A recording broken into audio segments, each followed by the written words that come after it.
پھر ایک اور دھوکہ دیا گیا لوگوں کو گمراہ کرنے کے لیے، لوگوں کو بدتر کرنے کے لیے. کیا؟ ذرا سی مولا علی کی تعریف شروع کر دی، یہ شیعہ ہو گیا. علی کی تعریف کر رہا ہے، شیعہ ہو گیا. صحابہ بھی تو ایسا نہیں تھا. صحابہ تو کہتے تھے پتہ ہی منافق کا چل رہا ہے، علی کی تعریف کرنے والا پتہ چل جاتا ہے کہ منافق کون ہے. جہاں علی کی تعریف ہو، چہرہ خوش ہو جائے تو سمجھو مومن، اور چہرہ بگڑ جائے تو سمجھ لو مومن نہیں. اب وہ دھوکہ کیا دیا گیا؟ یہ بھی حضرت ابو بکر صدیق کے مخالف ہے، ان کی خلافت کی. قسم رب ذوالجلال کی، اس فقیر کو تقریباً خطبہ جمعہ المبارک کا خطبہ دیتے ہوئے اگلے دن بھی وہ شریف بھائی کو بیٹا ملا جہاں میں نے سب سے پہلا جمعے کا خطبہ دیا ہے. اس دن سے لے کر تقریباً 16-17 سال کی عمر میں، اور آج 60 سال ہو گئے، تو جب بھی جمعہ کا خطبہ کہیں پر بھی دیا ہے تو یہ جملے اپنے رنگ ربانی رفیق ملت سے سیکھے ہوئے بیان کرتا ہوں آپ لوگوں نے. کیا؟ افضل البشر بعد الانبیاء بالتحقیق، افضل البشر بعد الانبیاء بالتحقیق. تو ہم سیدنا صدیق اکبر کی افضلیت مطلقہ کے قائل ہیں. اسی طرح ہمارا کلامی مسائل کے اندر جو نظریہ ہے وہ ابو منصور ماتریدی رحمۃ اللہ تعالیٰ علیہ کا ہے. ہم ماتریدی ہیں، اور اسی طرح ہم امام اعظم ابو حنیفہ کے پیروکار ہیں، حنفی ہیں. اور سیدی اعلیٰ حضرت عظیم البرکت جو آج کل کے فرقے پیدا ہوئے ان کے مقابلے میں ہم بریلوی ہیں. ہم بریلوی ہونے کو بھی فخر سمجھتے ہیں.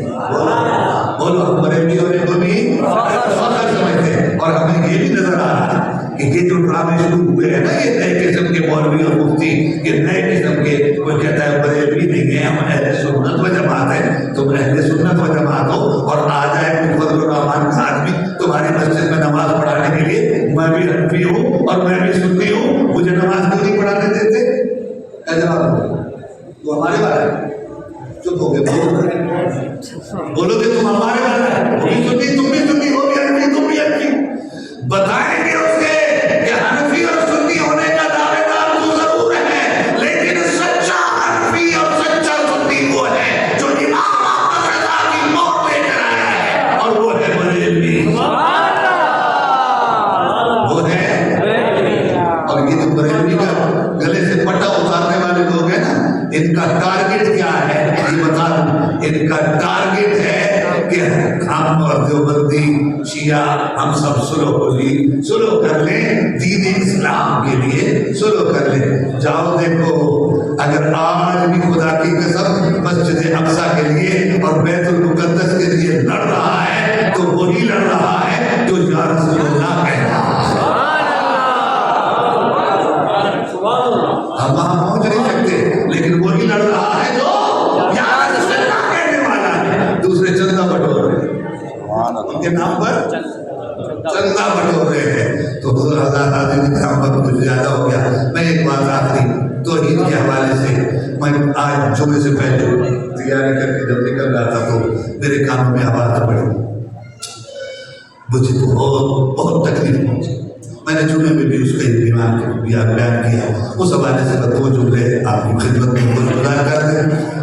دیکھیے وہ کیا کہتے ہیں، اللہ ایک ہے، اللہ ایک، اللہ ایک. لہذا مانگنا اللہ سے چاہیے، مانگنا اللہ سے چاہیے. اور کافر اور مشرک، ان میں شرک کا ظلم عظیم. مشرک جو ہوتے تھے وہ بتوں سے مانگتے تھے. کس سے مانگتے تھے؟ بتوں سے مانگتے تھے. اچھا، اس وقت بتوں سے مانگا جاتا تھا، اب قبروں سے مانگا جاتا ہے، اب ولیوں سے مانگا جاتا ہے، اب نبیوں سے مانگا جاتا ہے. لہذا یہ سب مانگنے والے ایک ہی جیسے، بس ایک اللہ. ایمان سے بتانا تمہیں یہ بات کچھ سمجھ میں آئی؟ تمہیں دھوکہ تو بڑا پیارا مجھے دے دیا. تمہیں یہ بات سمجھ میں آئی کہ نبی اور بت برابر ہیں ایک جیسے؟ تمہیں آئی سمجھ؟ گزر گئی تمہارے ذہنوں سے یہ بات گزر گئی. ارے نہیں، خدا کی قسم ولی اور بت ایک جیسے نہیں ہیں. گناہ کرنے والے پر پکڑ ہوگی؟ بولو، عقیدہ ہے، ایمان ہے، کیوں ہوگی؟ کبھی آپ نے غور کیا کیوں ہوگی؟ اس لیے ہوگی کہ اللہ نے تمہیں اختیار دیا. اللہ نے تمہیں بولو تو اللہ نے تمہیں اختیار دیا ہے. کیا اختیار دیا ہے؟ اللہ نے تمہیں یہ اختیار دیا ہے کہ تم نیک کام کرو گے تو تمہیں جزا ملے گی اور تم کوئی برائی کرو گے تو تمہیں سزا ملے گی. اور اگر تمہیں اختیار نہ دیا ہوتا تو پھر اللہ تبارک تعالیٰ تمہیں سزا دے سکتا تھا؟ نہیں دے سکتا تھا. کیوں سزا دے؟ جب تم نے کیا ہی نہیں، تمہارے اختیار نہیں دیے. تو پتہ چلا کہ اللہ اختیار، بولو اللہ اختیار دیتا ہے. بولو اللہ اختیار کیوں؟ اس لیے کہ اللہ رب العالمین بولنا مالک الملک، ساری کائنات کے خزانے رب کے ہاتھ میں ہیں اور اللہ رب العالمین وہ خزانے جب چاہے جس کو چاہے عطا فرماتا ہے. اب ان بد کرداروں کی، بد مذہبوں کی، بد مذہبیت کو چھپانے کا وقت نہیں ہے، ظاہر کرنے کا وقت ہے، کھولنے کا وقت ہے. ان سے جا کر پوچھو شیطان کہاں ہے. یہ میں تقریر نہیں کر رہا، یہ جملہ تمہیں دعوت دے رہا ہوں کہ جاؤ اور اپنے گلی والوں کے اندر جو مولوی ہو بدعقیدہ 2 نمبر کا ذرا ان سے پوچھ لو، جا کر بتاؤ. تجھ سے پوچھ رہے شیطان کہاں ہے، کہے گا ہمارے خون کے اندر. مشرق میں ہے، کہے گا ہاں مشرق میں ہے. مغرب میں ہے کہ ہاں مغرب میں ہے. شمال میں ہے کہ ہاں جنوب میں ہے کہ ہاں زمینوں میں ہے کہ ہاں ہر جگہ پر شیطان ہے. اچھا اب یہ سنیوں کا عقیدہ سن لے، ہمارے نبی بھی ہر جگہ ہے. کیا کہے گا؟ یہ تو ہم کہہ رہے ہیں نا کہ ہمارے نبی مولوی تو بتا. مولوی کہے گا نہیں ہمارے نبی ہر جگہ نہیں. اب قسم ہے تمہیں رب ذوالجلال کی یہ سوال پوچھ کے اپنے دل کو جواب دے دینا.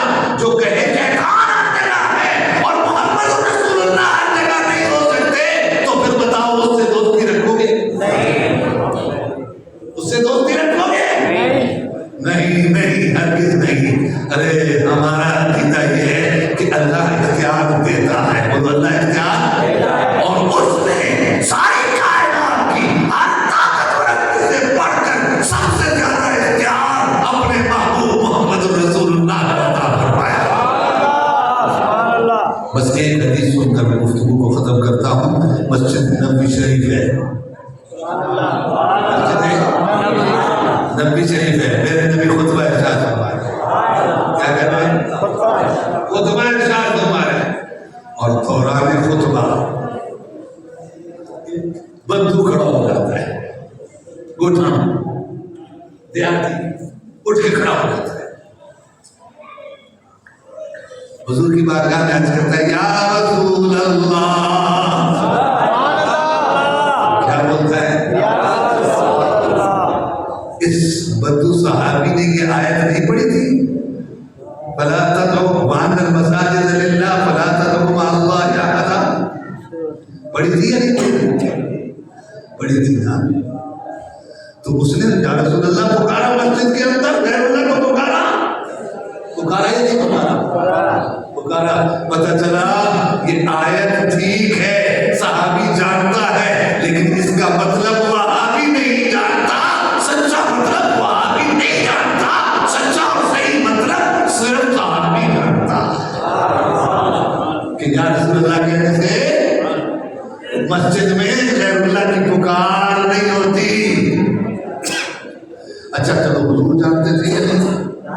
قرآن تو نہیں پر نازل ہوا نا، آیت تو انہوں نہیں سنائی. وہ کہتے تھے تو غیر اللہ کو کیوں پکار رہا ہے؟ تو میرے رسول نے منع نہیں کیا.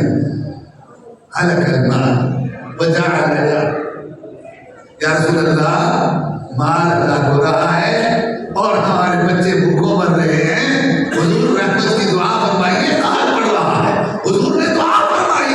ادھر حضور کے ہاتھ اٹھے، ادھر رحمت کی باران بارش کا. جب رحمت کی بارش برسنا شروع ہو گئی، دوسرے جمعے پھر آیا، پھر اس نے مسجد میں پکارا یا رسول اللہ، کیا بولا؟ کیا بولا؟ یا رسول اللہ۔ ابھی ٹی وی پر وہ مولانا کا نام شریک ہے وہ وہابی ہے، یہ تو سنی ہے الحمدللہ، وہ خلیل، اس نے بکواس بکا کہ یہ شرک ہے، یا رسول اللہ کہنا شرک ہے۔ ارے صحابی رسول تو مسجد نبوی میں رسول اللہ کو یا رسول اللہ کہہ کر پکارتے ہیں، یا رسول اللہ۔ پھر وہی جملے، پھر یا رسول اللہ الگ المال و الگ الحیات۔ اب تو بچے بارش کی وجہ سے پڑھنے لگے ہیں اور مار پڑنے لگا ہے۔ حضور نے انگلی اٹھائی، فرمایا لا علینا حوالینا، اے بارش ہم پر نہ برس، تم ارد گرد برستی رہو۔ سمجھ آ رہی ہے؟ تو بات عقیدہ پتہ چل گیا تو وہابیوں والا عقیدہ سچا عقیدہ نہیں ہے، خالص عقیدہ صحابیوں والا ہے، عقیدہ ہے۔ اور ایک جملہ میں کہا کرتا ہوں، حضرت امیر معاویہ ہو یا کوئی اور صحابی ہو، ان کی ذات پر طعن کرنے والا، ذات پر طعن کرنے والا، حدیثوں میں بہت کچھ ہے، حدیثوں میں بہت کچھ ہے، وہ سننا ہے، پڑھنا ہے، وہ عالم کو پڑھنا ہے، سمجھنا ہے، لیکن اس کو بیان کرنا، حضرت امیر معاویہ پر طعن کرنا، فرمایا جو طعن کرے گا وہ جہنم کا کتا ہے۔ وہ کیا ہے؟ وہ جہنم کا کتا ہے۔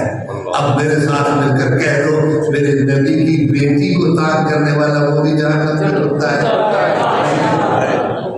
نہیں کہتے، مولوی نہیں کہتے، دفاع کرتے ہیں، جی جا جی جا، اچھا نبی کی بیٹی مت سمجھنا، نبی کی صحابیت سمجھنا، اور امیر معاویہ سے زیادہ شان رکھتی ہیں۔ اب ان کی بات کیوں نہیں مانتے؟ ان پر جو